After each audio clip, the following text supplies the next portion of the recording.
네, 우리는 지금 모두 버거운 세상을 살아가고 있습니다. 그렇지 않아도 많은 것들이 시시각각 너무 빠르게 변해가고 그 변화에 적응을 하면서 살아가는 것도 쉽지 않은데 올해는 코로나라는 상상을 초월한 전염병이 전 세계를 휩쓸면서 참으로 많은 사람들이 고통당하고 힘들어하며 이 코로나가 빨리 사라지기만을 기다리는 삶을 살고 있습니다. 매일매일 전 세계에서 폭발적으로 증가하는 확진자 수를 보면서 이제 점점 더 내 삶 가까이까지 코로나가 다가오고 있구나 하는 것을 느끼며 무엇인가 더 대비를 해야겠다는 생각을 하기도 합니다.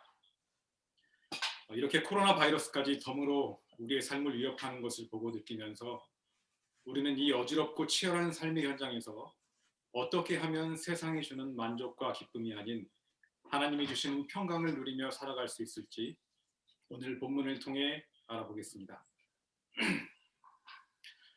먼저 본문 4절을 보시면 짧지만 강렬한 명령어가 하나 나옵니다.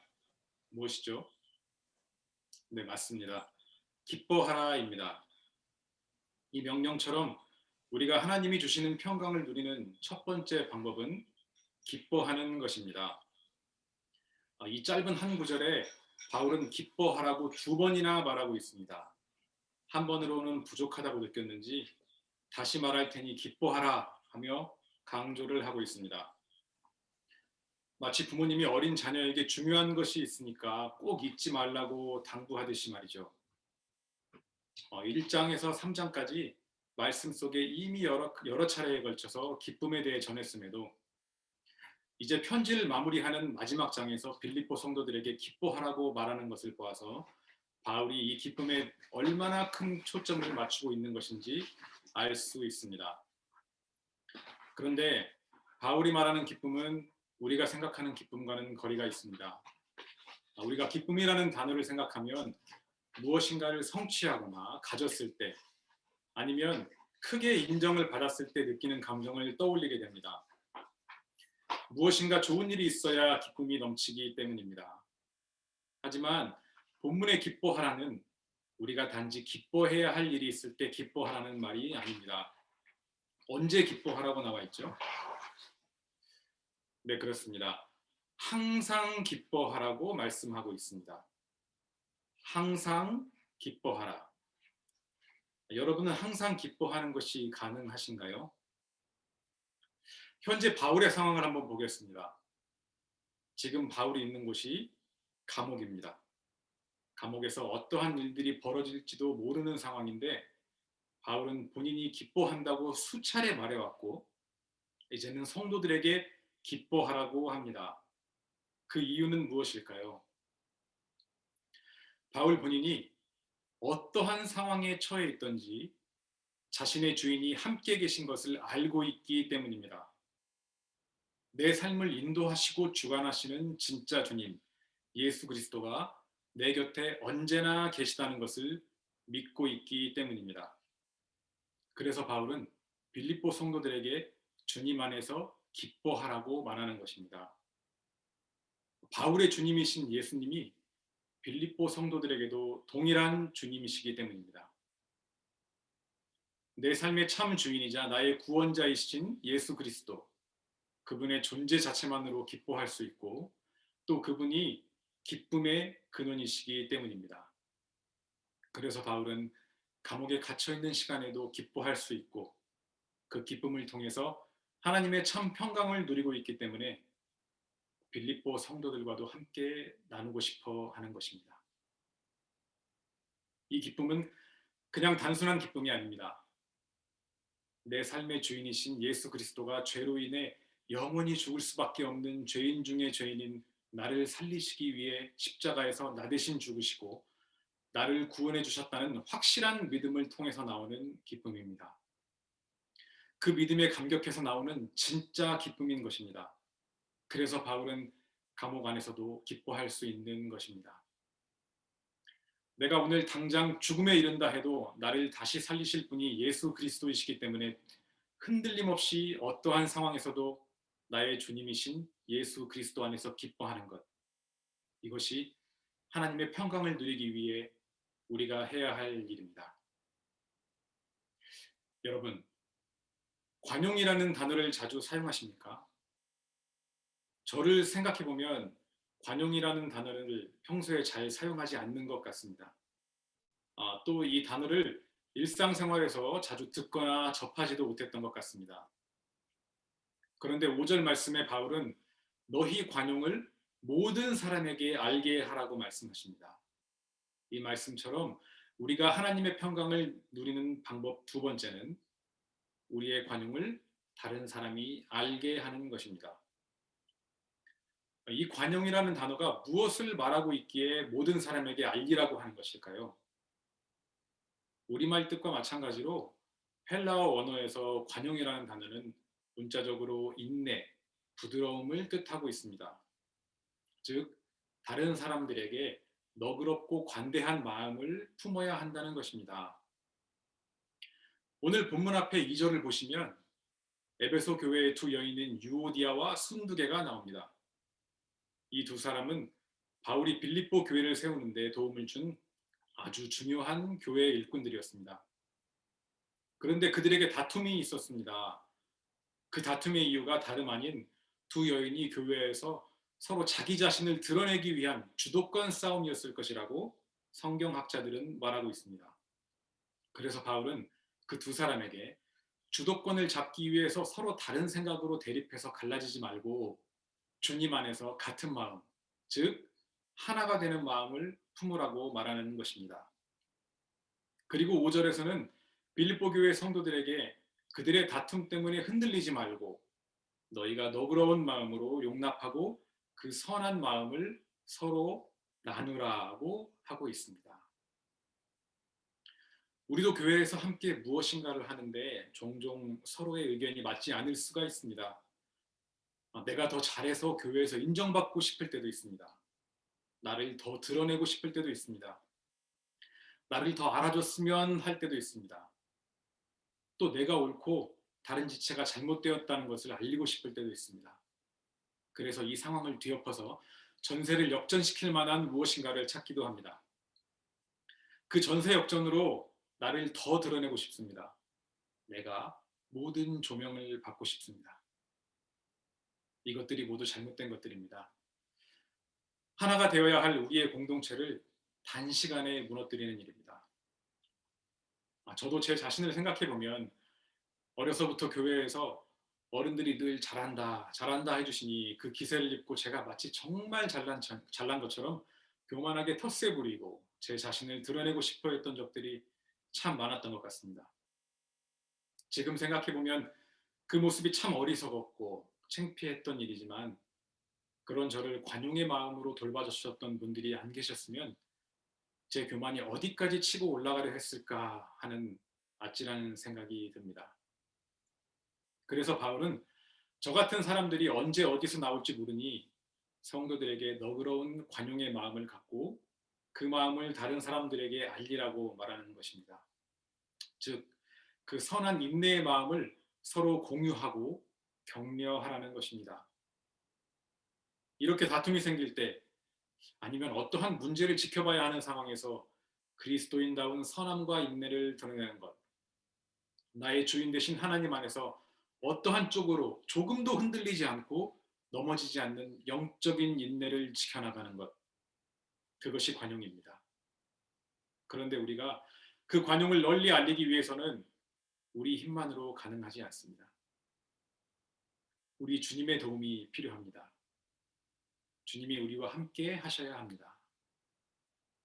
본문에 주께서 가까우시니라 라고 표현한 가까이라는 단어는 시간적으로 가까이 있다는 뜻과 또 공간적으로 가까이 있다는 뜻을 모두 포함하고 있습니다. 그래서 예수님의 재림이 가까웠으니 우리의 관용을 널리 알려야 하는 것이고 또 예수님이 우리와 지금 함께 계셔서 우리가 관용을 널리 알릴 수 있도록 우리를 도우시고 가르쳐 주신다는 것입니다. 그러므로 우리 주님이 우리 곁에서 우리를 사랑으로 지켜보시며 모든 행위를 알고 계시니 우리는 예수님 안에서 어떠한 일이 있어도 흔들림 없이 우리의 관용, 즉 참된 그리스도인으로서의 관용을 널리 알려야 합니다. 여러분, 혹시 삶에서 근심이 없는 분 계십니까? 근심 걱정할 것이 전혀 없이 너무 평안해 하시는 분 계십니까? 아마 아무도 안 계실 것입니다. 당장 내일에 대한 근심, 자녀에 대한 근심, 아니면 가족에 대한 근심 등 수도 없고 크고 작은 염려들이 우리 마음속에 어느 정도는 자리 잡고 있을 것입니다. 그 염려를 어떻게 해결해야 마음이 평안해지십니까? 다른 사람들과 수다를 떨면 평안해지시나요? 아니면 먹고 싶은 음식을 통해 평안해지시나요? 그런 평안은 잠시뿐입니다. 절대로 참 평안을 주지 못합니다. 그렇다면 어떻게 해야 하나님의 평강을 누릴 수 있을까요? 그 답은 6절에 있습니다. 바로 하나님께 아뢰는 것, 즉 기도하는 것입니다. 6절을 보시면 바울은 또 우리에게 권고합니다. 뭐라고 하고 있죠? 아무것도 염려하지 말라고 하고 있습니다. 원어의 내용을 쉽게 번역하면 우리에게 문제가 되는 어떤 일에 대해서 근심하는 것을 중단하라는 것입니다. 다시 말하면 내 힘으로 해결하거나 조절할 수 없는 일에 대해서 근심하며 마음을 낭비하지 말고 당장 그것을 멈추라는 뜻입니다. 자녀와의 문제를 한번 생각해 보겠습니다. 우리가 흔히 자녀들과 갈등이 생겨서 아무리 자녀를 바로 잡으려 하고 또 계속되는 갈등을 어떻게든 내 방식대로 해결하려고 할 때 그것이 내 뜻대로 되나요? 내가 걱정하고 생각하는 대로 이루어지나요? 저는 아이들이 어려서 아직은 제 마음대로 거의 다 되지만 몇 년 후에는 전혀 그렇지 않을 것이라고 생각합니다. 그래서 갈등이 더 심해지고 더 힘이 들어갈 것이라고 생각합니다. 그러면 이런 염려들을 어떻게 해결해야 할까요? 답이 바로 뒤에 나옵니다. 우리가 누누이 들어서 잘 알고 있지만 실천하기는 어려운 일. 정말 돈 한 푼 들이지 않고 쉽게 할 수 있지만 늘 바쁘다는 핑계로 잊고 있는 것. 바로 모든 일에 기도와 간구로 하나님께 아뢰는 것, 즉 기도하는 것입니다. 빌립보 교회와 바울을 보십시오. 현재 바울은 감옥에 투옥 중이고 빌립보 교회는 분열이 될까 말까 하는 상황에서 바울은 이 상황을 어떻게 하지? 내가 어떻게 해결해 줘야 되지? 나도 이 모양인데 얘네까지 왜 이래? 하며 근심 걱정하지 않고 오히려 성도들에게 염려하지 말고 기도하라고 하고 있습니다.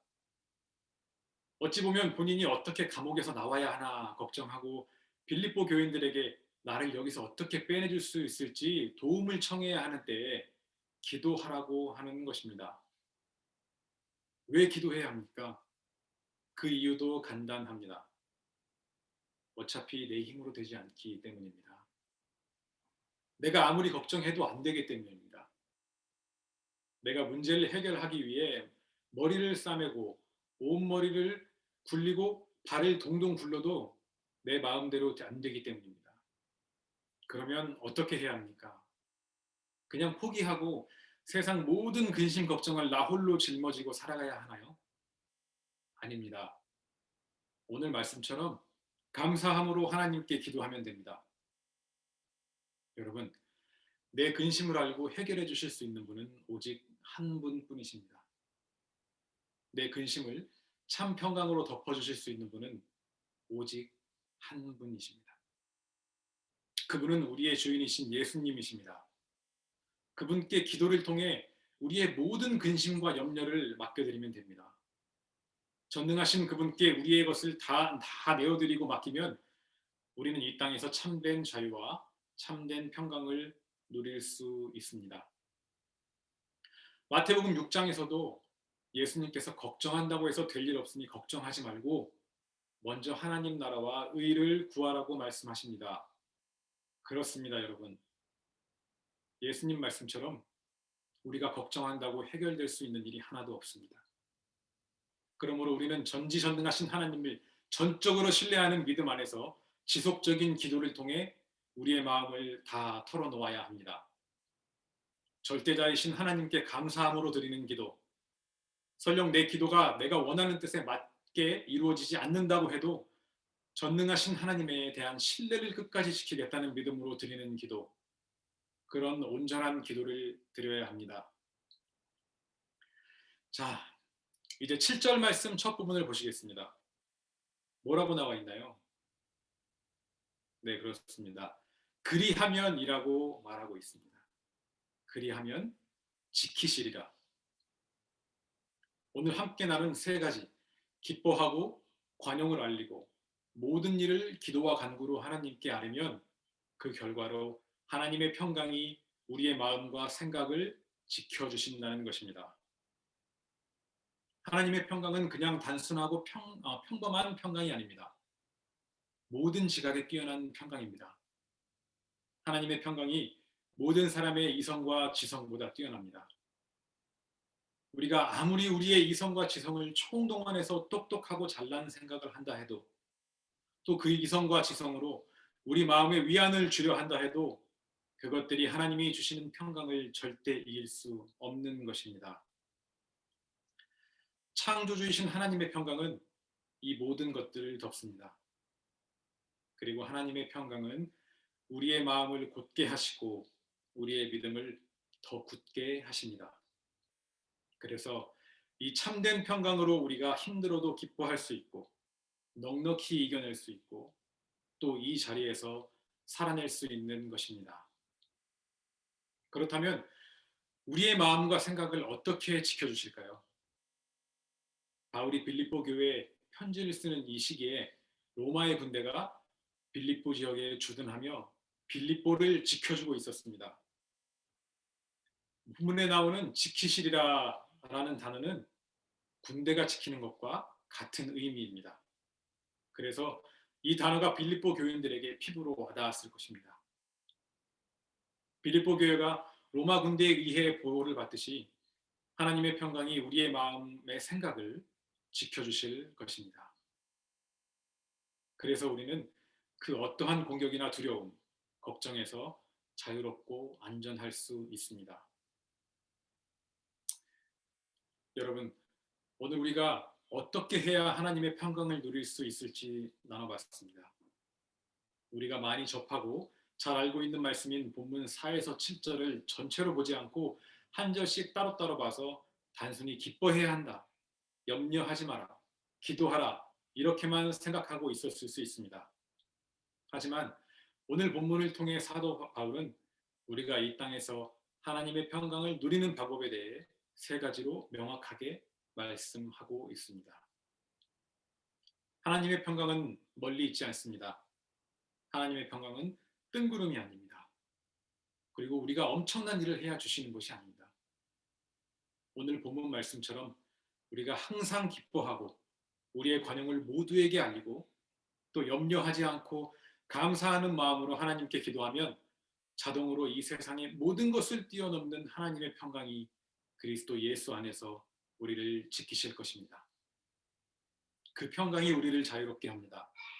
그 평강이 우리를 일으킵니다. 그 평강이 우리를 회복시킵니다. 여러분, 그 평강, 하나님이 주시는 참된 평강을 함께 누리는 우리 켈러 교회 가족들이 되기를 소망합니다.